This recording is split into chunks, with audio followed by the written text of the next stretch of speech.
시청자 여러분 안녕하십니까? 여러분의 경제적 통찰력을 길러주는 경제아카데미입니다. 지금부터 경제아카데미 방송을 시작하겠습니다. 오늘은 2020년 1월 22일 매일경제 35면 오늘의 제목은 한한령이라는 유령,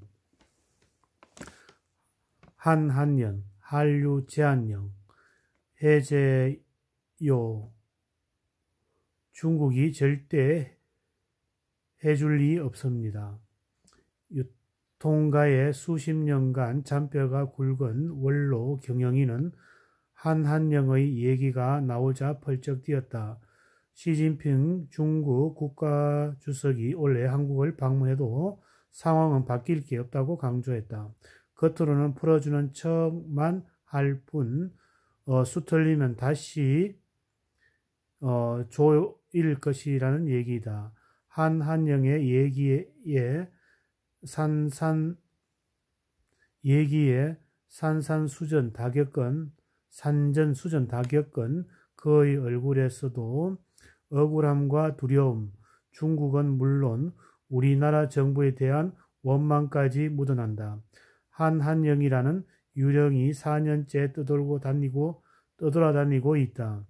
2016년 미국이 고고도 미사일 방어 체제를 경북 성주에 배치하면서부터이다.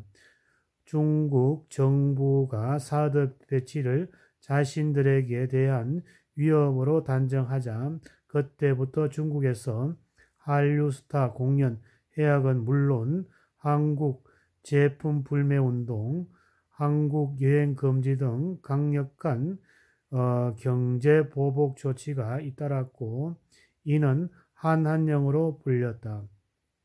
한한령은 법적인 근거와 정책적 뿌리가 있는 조치가 아니라 중국 정부와 공산당 국민이 이신전심으로 일사불란하게 움직여 이어가는 전근대적 규제이다.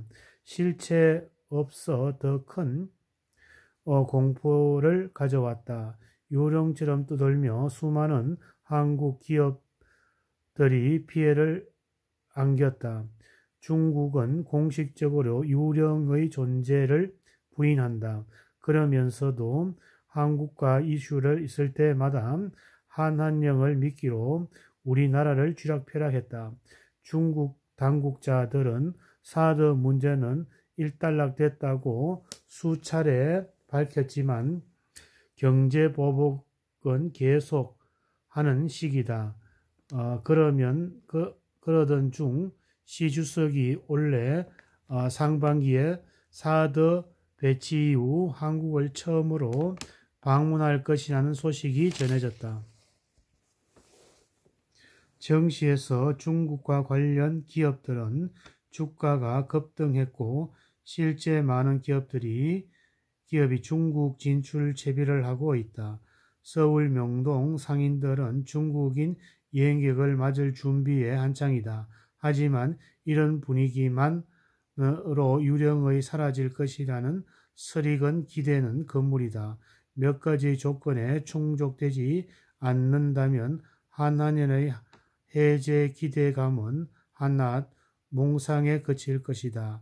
먼저 한한령은 원래 태어나지 말아야 할 부분당한 조치였다는 점을 한중 양국의 명확히 할 필요가 있다. 국가 안보를 경제 보복으로 환원하는 것은 본말이 전도된 것이다. 한한령은 중국의 시해가 아니고 비정상을 정상으로 돌리는 과정이다. 인과관계도 분명히 할 필요가 있다. 한중 관계가 개선돼 한한령이 풀리는 것이 아니라 한한령 해제를 전제로 한중 관계가 개선이 이루어져야 한다.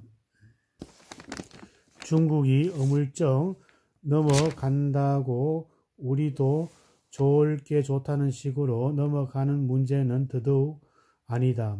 다음으로 중국이 한한령의 실체를 인정하고 다시는 유사한 사례가 재발되지 않도록 명문화해야 한다. 세계 무역기구 체제의 기본 조항 중에 하나가 모든 무역 장벽을 관세로 바꿔 투명하게 실시하는 것이다. 미중 무역 분쟁에서 입만 열면 WTO 자유무역 질서를 부러짓는 중국이 이를 모를 리 없다. 이번에 풀어줄 것처럼 했다가 다음에 또 막아버리면 우리 피해가 더 커진다. 우리의 정부는 시 주석 방문을 계기로 한한령이라는 중국의 무역 장벽을 투명하고 구체적으로 바꿀 것을 요구하고 관철해야 한다. 아울러 한한령은 한국과 미국이 함께 풀어야 할 이슈다. 사드 배치는 한미 동맹 간에 체결한 상호방위 조약에 근거한다. 미국의 동부가 미사드 방어 시스템과도 직결된다. 도널드 트럼프 미국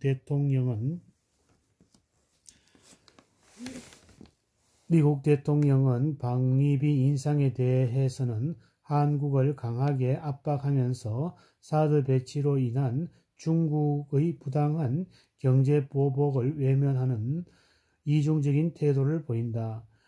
때마침 미국과 중국 간의 2단계 무역의 협상이